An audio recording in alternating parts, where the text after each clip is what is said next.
first, let's start with the big story. So Elon has been basically all over Twitter, right? Because he is always usually all over Twitter, but he's in the process of attempting to buy Twitter. We're going to talk about that in a second.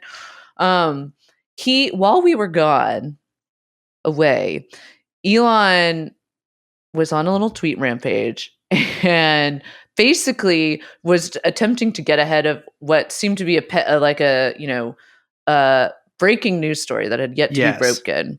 And in like super sly classic Elon style, he tweeted, "Political attacks on me will escalate dramatically in coming months." He started blaming a bunch of stuff on our good friends, the Brandon's party, the Demon Rats. And he's saying, in the past, I voted Democrat because they were mostly the kindness party, but they have become the party of division and hate. So I can no longer support them and will vote Republican. Now watch their dirty tricks campaign against me unfold. ... Popcorn emoji.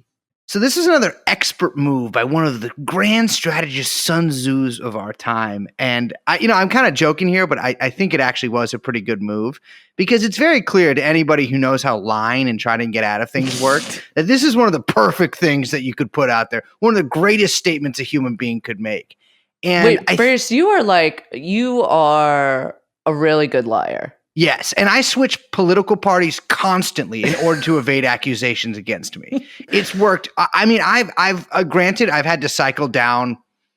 I'm kind of running on fumes here. Yeah. I've been with LaRouche for like the past 6 months until another thing happens. You got to go back to Avakian. Exactly. Well, I unfortunately ran through that one as well when I was caught killing like bees, which I thought we were supposed to do, but now it's like people get mad if you burn down beehives. So whatever.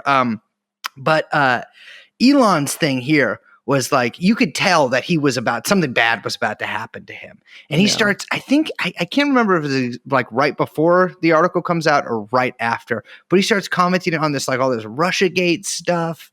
Oh God. He's like talking about how the Democrats are liars. And I think what his strategy here, and of course we haven't actually gotten to the allegations yet, but I think his strategy here is to frame the upcoming allegations, upcoming at the time, of course, now they're come, and I'm sure there are more to come, as sort of like revenge by the Democratic Party against him. I love this. It's really good. I mean, he's brought Hillary into it a couple of times.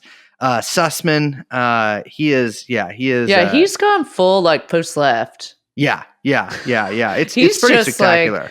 Like, he's just accusing everyone. He's like, oh, they used to be great, but now I don't know. It's so funny. We should say that then, after he tweeted this hours later, the peace drops from Business Insider, our favorite both business paper and insider paper, huge bomb, allegations that Elon exposed himself on a private SpaceX jet flight to a flight attendant who he had asked for a full body massage.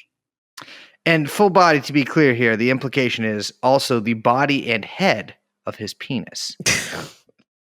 So, what seems to be the gist of the story here is the woman's friend, which I got to say, friendship's got to be on the rocks after this. Oof. The woman's friend says that her friend, who was the flight attendant here, was asked to take massage classes by her superior at SpaceX. Okay. Can I pause for a second? Absolutely. I think that it's grand that we have a podcast where it started that, we're covering this like horrible case with Epstein. A man I want to note also had a predilection for massages. He loved them. And then, some time goes by, whatever. We talk about a lot of things. COVID happens, blah, blah, blah. We're all over the place. We're talking things. We do this big thing on Elon Musk, whatever. We didn't know any of this information when we did that. No, I didn't And know now you're fucking telling me that we're dealing with another guy who has a thing about massages? Yeah.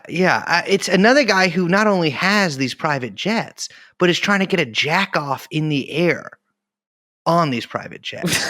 Elon, I mean, that's what he's trying. I mean, maybe he's trying to get full pen or whatever, but he's definitely at least trying to get a jack off here. He offers this girl, she sidles up to him and, or not, excuse me, I want to be clear. there's no indication that she sidled up to him. Yeah, I don't think any of that. That was total editorial there. Yeah, hey, the liar in action right here. Exactly. I'm lying right now. This is not lying. According to her friend, she's going to give Elon a massage. She's lying down naked, which, by the way, when Bracey gets a massage, I'm wearing my underwear. Yeah, you should. Yeah. You should do that. Your thong. You wear a thong. Yeah. And I'm wearing shoes and socks, but nothing else. Full nude except for underwear and usually hiking boots. So, she goes up to him. He's wearing the towel and he like touches her leg and is like, if you come on, do the South African accent. If you touch my penis, I will give you an Arabian stallion. Yeah. What? That's Biko. I'm doing Steve Biko there. Oh my God. So he basically tries to exchange a horse because he knows that she's into horses. Okay, wait, to be clear, what he says is, if you do this, I'll buy you a horse. Yes. Not that there was a horse on the plane or something. No horse on the plane. No. Yeah, that's no. Mr. Handsy, not Mr. Hands. So she refuses and she is cut from the schedule or has her shifts sort of taken down. And then I guess eventually complains and gets little severance pay. Yeah. $250K in severance. Her friend kind of suggests, because I don't think that Business Insider had any access to anything outside of the friend's story, that it was all in exchange for her silence. Mm-hmm.